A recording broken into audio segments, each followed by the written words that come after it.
On May 24th, a very special graduation ceremony will take place at Athens Theater in DeLand. These won't be high school or college students, but adults who have undergone months of rigorous effort to break their drug habit.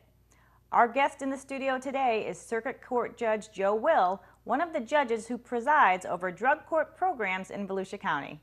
Hi, Judge. Hi, how are you today? Good, thanks for being here. So give us some general information about drug court. What is drug court all about? Drug court's a program that's designed to take people out of the ages-old punishment system and put them into a treatment system instead.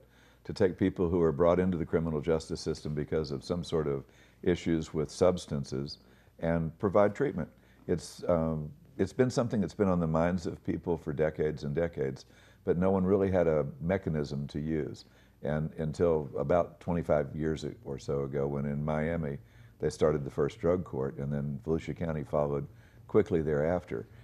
The whole design is to quit expending all these huge amounts of money on punishment and isolation of people, and use the treatment model instead to save money and to save lives and souls and families and communities, really. So basically, when somebody comes into the program, I'm sure if they meet certain criteria, you're treating the actual substance abuse, which will then lead them to hopefully a life of where they get their life back on track. Very much so.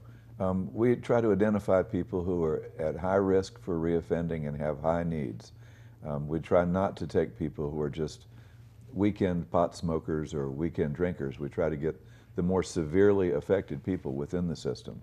And those people are injected into a program that lasts on average about 15 months or so. We have some people that get out a little quicker and some people that stay as long as 3 years until it really works out for them.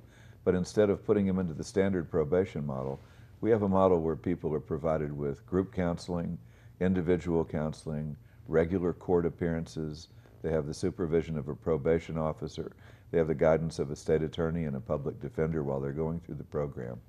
And the whole thing is designed to help people find a new way of living, to find out what it is that made you be an addict while the person sitting next to you may be able to go out on the weekends and have a few beers and not have a problem with it. What is it that makes you be so different? And we try to get to the core of that and help people make a change so that they don't come back in the system. So how much of a factor is drug abuse as it relates to crimes? That's a huge, huge factor. There are statistics, and I'm only going to get close on these. I may miss it by a few percentage points, but my last research showed that about 80% of the people who are currently serving time in our jails or prisons were impacted at the time of the crime by some sort of substance, either drunk or high on some sort of other substances. We have so many now. 80% of the people, though, is an awful large part of the population that we have in prisons. We have over 100,000 people in prisons in Florida today, and that tells us 80,000 people are incarcerated into cages, living in cages, not having any kind of meaningful treatment or anything in their lives that would make a difference for them. And we're returning those folks back to the streets, usually in much worse shape than they were in when we sent them to prison, much more likely to reoffend. In fact, the average person who returns to us from a jail or prison is very likely to recidivate, that is, to commit another crime and end up back in incarceration within 3 years. The number is 2/3 of the people released from jails or prisons go back within 3 years. So you've been on the bench for a number of years. Have you seen the drug abuse problem in our area stay the same, or has it increased? What are your thoughts on that? It's a little bit like looking at an octopus. If you ever watched one in the water, the way that they can change colors. They stay the same size, but they change colors. Okay. And during my tenure, I would say that we've had real serious changes in the drugs of choice for our participants and for the people in our community. When I first started, cocaine and specifically crack cocaine were all the buzz, and then that was pretty much a wave sweeping over the community. But for the last 7 or 8 years, roughly, our problem has been prescription drugs, prescription opiates that are really impacting people in a terrible way, terrible way. somebody who is a drug abuser, it impacts their family, it impacts their friends, it impacts a lot more people around them than just that individual. Oh, the ramifications are tremendous. When you think about families that are under stress, and we all know families under stress, again, you'll almost always find substances involved in that stress in some way. And look at the services that we usually provide as a governmental entity. You know, we take children and place them in shelters and separate the families. Mom and dad are not in a position usually to work, sometimes not even to be together anymore. As the families separate, they're much less likely to be able to afford a lifestyle even similar to what they had before. And everything starts to tumble from there. The children don't do well in school. Very often they follow in their parents' footsteps with the same kinds of problems. The benefits that the government ends up providing to families that are under the stress of drugs are just unbelievable. When you see the numbers on what it costs per year to support a family when the state is trying to do it, it's really a frightening figure. And it's something that we can really avoid. But it's the emotional impact that really takes its toll. The damage that you see to the people that are involved is just terrible. Substance abuse just pulls families apart. And it pulls them apart sometimes irreparably, or seemingly so. We've had a pretty good success rate, though, of working with people under these circumstances because we're focused on that as a treatment entity. Something that's important, too, is that it costs much less to do this program than it does to incarcerate people. 1/5 or 1/6 of the cost goes into what we do to improve people's lives rather than to punish the people. That's a huge savings because we spend probably on average more than $30,000 a year to incarcerate someone, much less than that, maybe 1/5 of that to complete a year of drug court. Yeah, savings and really a better outcome. So let's get to the results of the drug court. Tell us about the success of this most recent program that will be coming up for graduation. This is the first drug court that we started in this county was our Volusia County Adult Drug Court Program. And right now we have about 248 people in the program. It's grown very well. We operate it on both sides of the county. It's available for people who are duly diagnosed, that is with mental health issues and substance abuse issues. It's open to men, to women, to everybody in the community. And we've been running the program since about 1997.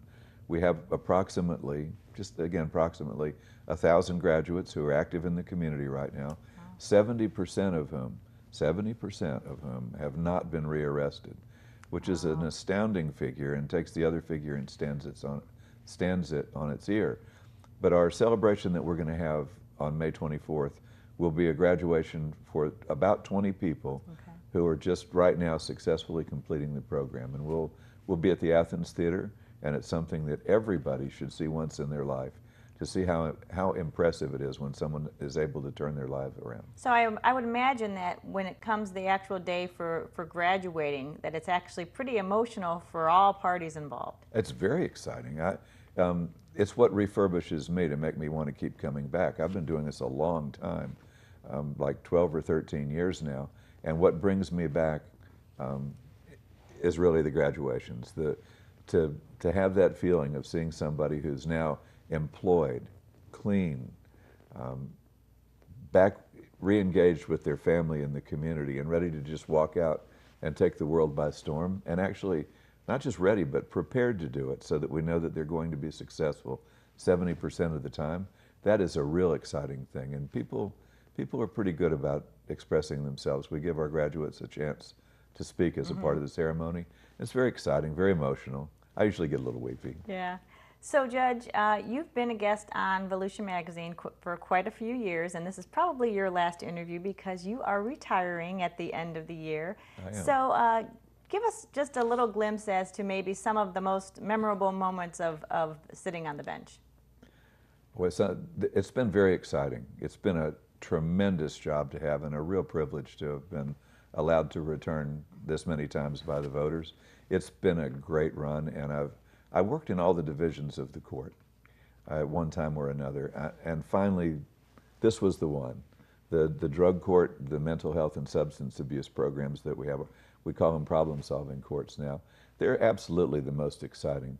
Most of my memorable moments have to do with people and not big events. You know, I had the case with Dale Earnhardt's autopsy photos, which was an exciting case because there was so much hullabaloo about that. It was so important to so many people, and so that made it exciting to preside over that case. But the greatest accomplishments that I feel like I've had are those moments that we were talking about a moment ago, when I see someone who came stumbling into a courtroom, knowing that the only thing that could possibly happen to them was going to be terrible. And to see that turned into something that's probably the best thing that will ever happen to them in their lives, there are a lot of really magic moments like that. It's become a real passion for me. That's the part of the work that I've actually enjoyed the most. It took me a while to find it, Right. but it's been real rewarding, very rewarding. All right, well, Judge Joe Will, thank you so much for being here, and have a happy retirement. Well, thank you. I hope to. All right, now back to you.